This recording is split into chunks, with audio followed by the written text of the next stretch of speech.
It wasn't one of the most accurate movies about Wyatt Earp, but to be honest, in my 20s, when I first saw this movie, or late teens, I wasn't really concerned with the historical accuracy of movies. I just wanted there to be lots of cool, good guys beating up bad guys, and maybe some action and really neat lines. And Tombstone did not fall short in that category. In one of my favorite scenes, perhaps the one that sticks out the most to me, Wyatt Earp enters a saloon and there's a gambler there running a table who's played by Billy Bob Thornton. If you didn't recall that, it was kind of one of his first roles, I think. And he's there bad-mouthing the people at the table and treating them bad and kind of acting in a way that he shouldn't act. He was really kind of arrogant and rude to everyone. Wyatt Earp walks in and kind of starts something with the guy, somewhat in the fashion of the way Jesus walked into places at times. And Wyatt Earp knew right away something about this man, that he was full of a lot of guff and very little action. I don't know if I can always predict that about someone in my life, but I know that it exists a lot in this world. Wyatt Earp calls him on this, and at one point he uses one of the best lines, and he says, "Go ahead and jerk that smoke wagon," meaning encouraging the guy to pull out the gun that he knows he's never going to do. And it's a cool movie line. I don't know that I would ever attempt that in real life, but I have often found when I enter into a discussion in which someone might disagree with me, sometimes in an angry way, or we both might even become a little bit excited. Almost never. In fact, I can't recall a time where someone has accused me of not being as friendly as they might think I would be, mostly because we just disagree, and then I invite them to this church or invite them to sit down to talk face-to-face about an issue. In fact, I can say never has anyone ever accepted that invitation to this day. People love to sit behind their keyboards, and I'm one of them, and get into these discussions and debates and learn and grow, and that for me is the motive behind it, but for others it's a different motive. Invite them to do that face-to-face, to look at a human on the other side and realize that there's a story or an experience behind this belief, and they're just too fearful to do it. Oftentimes, this has happened to me, and I'm astounded. I'm really hoping for the day where someone finally does show up. I've even scheduled meetings with people and said, "Hey, let's meet at this date and time here at the church, and we'll talk this issue about whatever subject we were talking about." Maybe it's people's rights or racism or some other issue in the news. I've even done that, gone so far as to clear my schedule to have a meeting, to have them not only show up and only to check Facebook and find that at that very time they were actually arguing with someone else rather than coming to the meeting they had committed to be here with me. James invites us to consider a bunch of things today, as do our other scriptures. There's a lot of directions you can go to from all these words today. But there is one thing he invites us to consider that I think all the other scriptures we read today are connected to. He invites believers to consider questions of wealth, poverty, and justice. His belief that the poor are inheritors of the promised kingdom calls especially to those in the wealthier parts of the world. And in case you didn't realize it, we are living in one of the wealthier parts of the world. It may not feel that way to us, but if you've traveled at all to other countries, if you've even read a few books in your life about other parts of the world, you would know that here in the United States, we are in one of the wealthiest parts of the world. And even our poor live generally at a standard of living higher than the average people in many other countries. But they are still poor.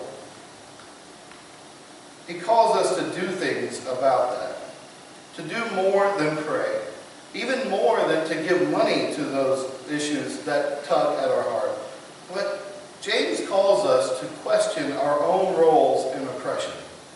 That's the toughest part of this. I think it's so much easier to write a big check, even if it hurts your budget for the week, than to really look at your life, my life included, and see what role I might have played in my life in the oppression of others. And I have. That is one of the biggest burdens that I carry in my life. Knowing that in the past I felt different ways about different subjects, and though I may have not acted upon them, I certainly express my opinion, as I tend to do, and I've contributed to the oppression of others in my life, and I probably will again, regrettably, at some point. But being willing to look at that is what James calls us to, and then to take action as a part of our repentance in that.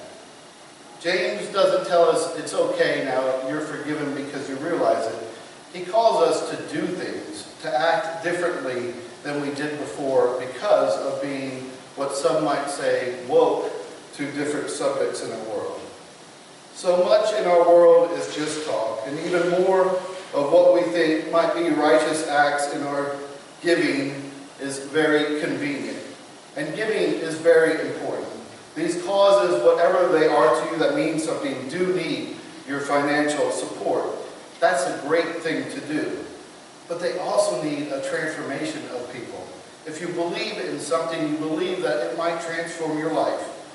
Both giving and praying and speaking about things, all those things are good things, but Jesus and James call us to go deeper. Jesus didn't just commit acts of mercy and miracles in today's scripture. It's not that he just healed someone. He did so in ways that went against some of the religious and cultural roles of his time and at great risk to himself. It's mentioned that she was a Syrophoenician woman for a reason. Jesus wasn't supposed to be interacting with her at all, much less healing her daughter of a demon. This was risky for him. It wasn't just that he had the power to heal, it was that he had the courage to heal those he wasn't even supposed to talk to. One of the ways that I've been dealing with this, one of the issues that's come to mind, is the issues surrounding mass incarceration in our justice system in our country. It's a really complex thing, and every time I think I found, oh, this is such a wrong thing, someone shows me something that makes me go, well, maybe that is the right thing. There's so many parts to our system and the brokenness of it, so many people to feel for in this. Not just those who are incarcerated at levels beyond imagination and have risen so greatly, but the victims that are mistreated by the system as well, and the police who have to work within the system that so often loses its humanity because they are dutifully and courageously doing their jobs and protecting others. They're all kind of in that system together, and the best ones, especially those who advocate for victims or even advocate for offenders, and those who are in law enforcement realize the humanity of all involved, though they are dealing with people at their very worst. And it's so hard to do that all the time. But we do have issues surrounding mass incarceration. There's no denying that at all. And one of the roots of it that I've been awakened to recently is our very own Constitution and the 13th Amendment. That has started a seed for so much of the brokenness of our justice system, and I never even knew what was in it before. If you had asked me as a middle schooler, I would have said, oh, the 13th Amendment ended slavery, and it's good. But here's what it reads. The 13th Amendment to the Constitution declares that neither slavery nor involuntary servitude, comma, except as punishment for crime whereof the party shall have been duly convicted, comma, shall exist within the United States or any place subject to their jurisdiction, except as punishment for crime whereof the party shall have been duly convicted. Formally abolishing slavery in the United States, the 13th Amendment was passed by Congress on January 31st, 1865, and ratified by states as quickly, I'm sorry, something's wrong with the dates here, but the following December.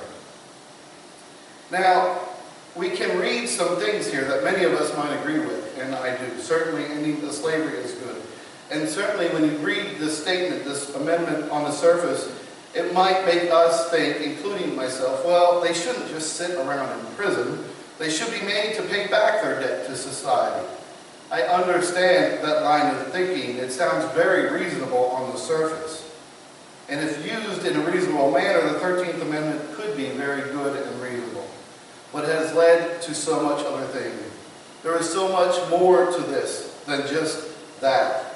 The mere fact that it is tied to the ending of slavery, that they had to write in there, well, we're going to end slavery. Why couldn't that have ended with a period? Why did there have to be those two commas that said, except when we get you for a crime? Because now that opens the doors to make all sorts of things crimes that were not before. And oh yes, our country, as others have, made things crimes that weren't crimes before in order to keep the institutions in place. They might have called it something different, but it was slavery just the same for many decades. Granted, I've skipped over a whole bunch of history from the system of leasing prisoners to private businesses for profit to many other things that have taken place in our society. And I'm not one to say at all that restitution should not take place. That is not my belief in this world.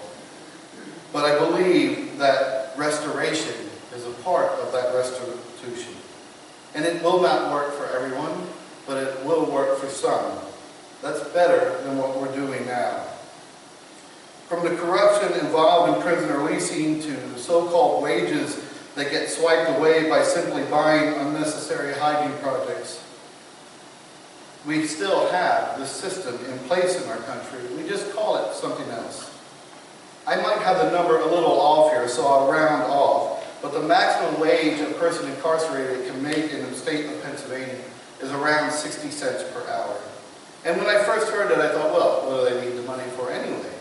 Well, I didn't know that they might need the money to buy toothpaste, and toothpaste in a prison canteen might cost the same or more than what it costs for you, but I would ask you, would you work 6 hours of labor for a tube of toothpaste and still feel like a full and complete human being that function outside the system? And then, oh, by the way, if your parents or family members wanted to add money to your account so you could get more toothpaste, or maybe other hygiene projects that are absolutely essential to living clean and disease-free, that the fees on that were so extravagant at time, and that was just another way for the courts to access money, so that when you left prison, you really leave sometimes, not in all cases, with the exact stuff you entered with, down to the same underwear. How do you get a start on society again if you've been convicted for a nonviolent crime? Granted, convicted, and yes, you committed a crime, and yes, there's restitution to take place.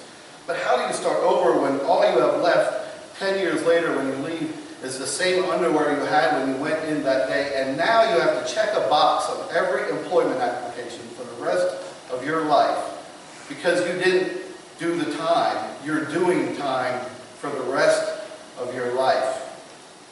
The time doesn't end for many of these people for some of these crimes just because their time in prison is up. And then if your car breaks down on the way to meet your parole officer and you don't make it on time and you have a parole officer who's in a bad mood, and I have dear friends who are parole officers, and it's a tough life they live, so I understand their decisions. But there are bad parole officers, just like there's bad preachers and teachers and everything else. And now that lands you in jail because you missed a meeting with a parole officer. That happens at times. Not just a few days in jail either. But they're criminals. But they're inmates and they've been prisoners. And these are uncomfortable people for many good Christian folks to deal with. I feel like I single you out every time you come here, Jeff. But ask Jeff if it's not uncomfortable to deal with people at their worst. He and I both have done it together at times. And it is highly uncomfortable. And I also want to say that he's one of the good guys. I know you don't need that, but you know, it seems like every time you're here, we run around in the same circle too much, maybe. Inmates and prisoners and criminals are difficult to deal with.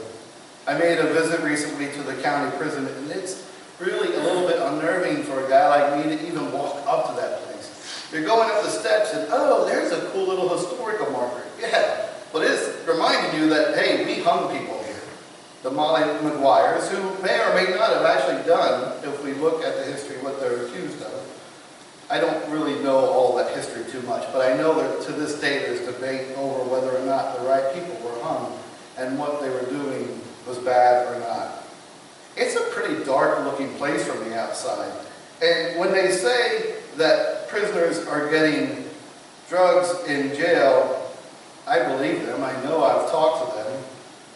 But I will tell you, there's only a few ways that can occur, and I could not have done it without help if I wanted to. It happens, though. And so you sit and talk to this person on the other side of the window, and it's uncomfortable because I've never even met them before. But I know what he's done in his life or experienced, and I also know what landed him in jail. This just happened recently, and he knew very well that he needed to be where he was. The good news is right now he's somewhere else. In a very rare case, the prison warden came to visit not just him, but also his mom, and has him back in a program at the VA hospital, hopefully working on the issues he needs to, again, because this is a journey, and that he will finally this time get it worked out. But I don't know. Was I uncomfortable? Yes, I was uncomfortable. But I don't understand why Christians are so uncomfortable with this. I want to tell you about a guy I read about. Walking down the street one day in his community, he noticed one of his people, one of his friends, being beat up by their boss. Going to defend his friend, he went and started to beat up the boss and ended up murdering the boss. Not only did he murder the boss, but he then buried the body, I forget for how long, for a few days or not that many days later. So not only did he commit murder, but he also hid it, and he was a man of influence and power who could get away with this. And as much as it sounds like something you would have watched on Dateline, the person I'm talking about is Moses. Our very own Moses of our Bible did that very thing in his community. Moses committed murder and then fled away from that crime. The Bible is full of people who were committed of crimes. Let me read the scripture if you don't believe me on that. In the course of time, Moses grew up. Then he went to see his own people, and he watched them suffering under forced labor. He saw a Hebrew, one of his people, being beaten by an Egyptian, their boss, also a part of the community he was in. He looked all around, and when he didn't see anyone, he made sure that no one was watching. He beat the Egyptian to death and hid the body in the sand. When Moses went there the next day, he saw two men fighting, two Hebrew men. He asked the one who started the fight, "Why are you beating another Hebrew?" So Moses wasn't just a criminal. Moses was also a bit of a hypocrite, yet one of our biblical heroes. The next day he saw two men fighting, and he said, "You shouldn't be fighting," when the day before he murdered somebody and hid the body. Moses did that. The man who led Israel out of the bondage of slavery. Then there's this guy who thinks so highly of his power that he sends for a woman he sees. She's so beautiful. Everybody close your ears if you have innocent ears. She's so beautiful he wants to sleep with her. She ends up pregnant, as this often happens in these situations. So he decides to make sure that her husband is sent to the battle. Not just to the battle, but to the front of the battle in order that he might die. Of course, the guy dies, as often happens when you're sent to the front. Then our rich and powerful ruler gets to marry this beautiful girl. Not only did he have an affair with a married woman, he sent her husband off to die solely because he had the power to do that. And of course, after a time of mourning, David married Bathsheba. Our very own David did these things. Then there's Paul, who wrote much of what he wrote in his lifetime while he was in prison, because you don't have a lot of time to do other things in prison. And you might, well, in some prisons. And you might say, but they committed no crimes, they were speaking for Jesus, if you were speaking of Paul and others. How about those imprisoned even in our time, speaking on the behalf of Jesus, who stand up for the poor and the oppressed? Because it does happen. Paul bared the same stigma as a prisoner in his time that we place on prisoners in our society. And this is all just as uncomfortable for me as it is for you. Joseph was also an inmate. When Peter wrote 1st and 2nd Peter, he was locked up. And then he got early release and went back to the church, but they wouldn't let him in. The church wouldn't let Peter in because he had been in prison. John the Baptist was an inmate. Shadrach, Meshach, Abednego, and our very Savior himself were all death row inmates. You see, I can stand here and talk about the issues that I've been made aware of with great passion, and I feel that passion. I can even advocate for ways to help fix our broken justice systems in order to help everyone, the victims, the prisoners into recovery, the police so they can live a safer life and have a little peace when they go home at night, the judges who sometimes are forced to make decisions because of statutes that they don't even believe in. I read an article this past week of a woman who, God, I never realized I would ever support her, but Kim Kardashian is working again to free another prisoner over a drug issue. I don't know much about her, but I certainly, the little bit I do, would have never thought I'd be on the same side of an issue with her. This guy got some sort of drug charge and is in for 20 years for the drug charge. 20 years. Drugs are bad, but 20 years. The judge felt so bad about this case that he had to use a mandatory sentence that was state law in this situation. It wasn't the judge's choice to put him in jail for 20 years. It was just the judge executing what the law was. But the judge is now off the bench, left the bench after having to do this several times, and is practicing law and is doing his best to advocate for things like this not to happen. Not that a person shouldn't be charged for their crimes or convicted, but that some of this should at least make sense. In fact, all of it should make sense when we're dealing with the people. I also have to go deep into this because I felt the same way as many of my friends do. Throw away and lock up the keys. I've felt that way in my life, and I still feel that way at times, and yet I wrestle with knowing that Jesus himself violated nothing but the rules of an empire and religious leaders and was sentenced to death row. That Moses wasn't always the Moses we teach our children about, and neither was David. There's a lot more about David's life that gets pretty seedy. But yet they had this potential to do such good in their lives as well. Do we not see the potential in the other people around us, those that are in prison today? At least some of those who are in prison today. You see, when you have the 13th Amendment in 1865 and it says, but you can commit someone to slavery if they've committed a crime, and then you connect the dots, and again, I'm leaving out 150 years of history, to the statistical fact that 1 in 3 black males will be incarcerated in their life in this country. 1 in 3.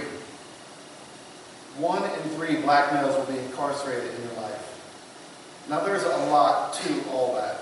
There's a lot to all that. I get it. But I know that 2 and 2 equals 4.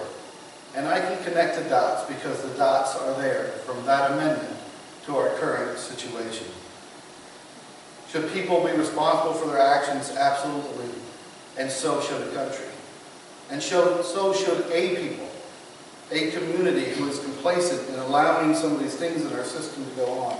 That in the 1980s there were drug bills that said that if you were convicted of carrying crack cocaine, 1 gram of crack cocaine, you got the same sentence as someone convicted of carrying 100 grams of powder cocaine. So if I was walking on the street carrying 1 gram of crack, which is a bad thing to be doing, and I might have a drug issue and need treatment, I would get the same jail sentence as the man who was carrying 100 grams of powder cocaine. I don't think I have to tell you which communities use powder cocaine and which communities use crack cocaine to show you the racial disparities in our prison system today. It's not that faith alone is bad. It's not that talking about something is bad. It's that if you have faith in something, if you have faith in this very Bible full of heroes who were also prisoners, if you have faith in something, when you believe in it, and when you believe in something, you commit more than your words or even more than your money to it. When you believe in something, you become a part of that something. Just as Christ has called us to be a part of the living, breathing church.